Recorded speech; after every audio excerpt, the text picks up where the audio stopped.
Atlanta, 1988. Chicago, 1968. A generation apart, but connected. The legacy of the Democratic National Convention in Chicago 20 years ago is still felt in the Democratic Party, in some of the people and issues here, and in America at large. 1968, a year of protests, resistance, violence, and change. From the hot summer in the nation's cities, to the deadly jungle of Vietnam, to the days of rage inside and outside the Democratic National Convention in Chicago. And the whole world was watching. I have a beautiful view of the earth here on one. I'll try to get a picture for you. Oh, say, I welcome you to a great city. can you see? Will the convention be in order? It is time for us to wake up, America. There goes more tear gas. There goes a wave of it. The people are engulfed by the tear gas. It was not just Chicago, although Chicago was the symbol. Those of us who were anti-war, vigorously, seriously anti-war, did not have a political party that we could turn to between 64 and 68. We felt locked out. If there was one moment that captured it all, it was the moment on the night of the 28th when, after many hours of beatings and clubbings and gas, the demonstrators locked their arms and they were chanting all of a sudden, "The whole world is watching, the whole world is watching." The marching feet of youth have led us into a new era of politics, and we can never turn back.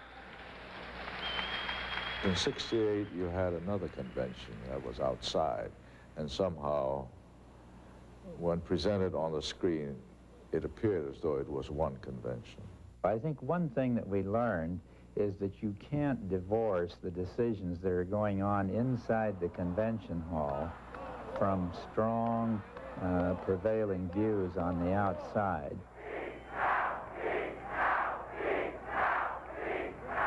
If we were going to keep these activists, particularly the young people, and to a certain extent the women, the blacks, the Spanish Americans and others in the Democratic Party, we had to give them a voice in the selection of the presidential nominee.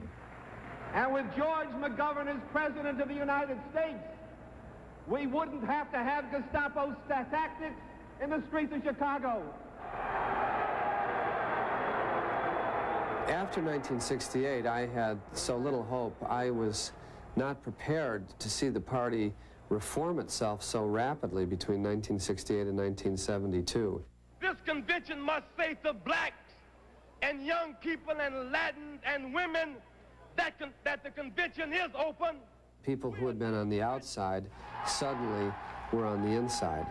The delegates were not so much hand-picked from the top.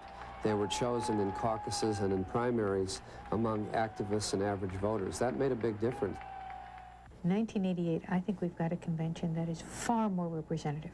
It may not be perfect, and I welcome some of the rules changes that this convention will adopt, but the overwhelming majority of these delegates reflect the wishes, the wills, the values, the aspirations of the Democratic voters in primaries and caucuses. Diversity is an essential part of democracy. The Republicans seem to relish on the fact that they don't have any diversity. It's just flags draped and balloons flying all over the place, and everyone's cheering each other. But I would prefer to show the people of the United States democracy in action. I would prefer to have people vying for positions instead of having a coronation. Will the Sergeant at Arms enforce order in the convention?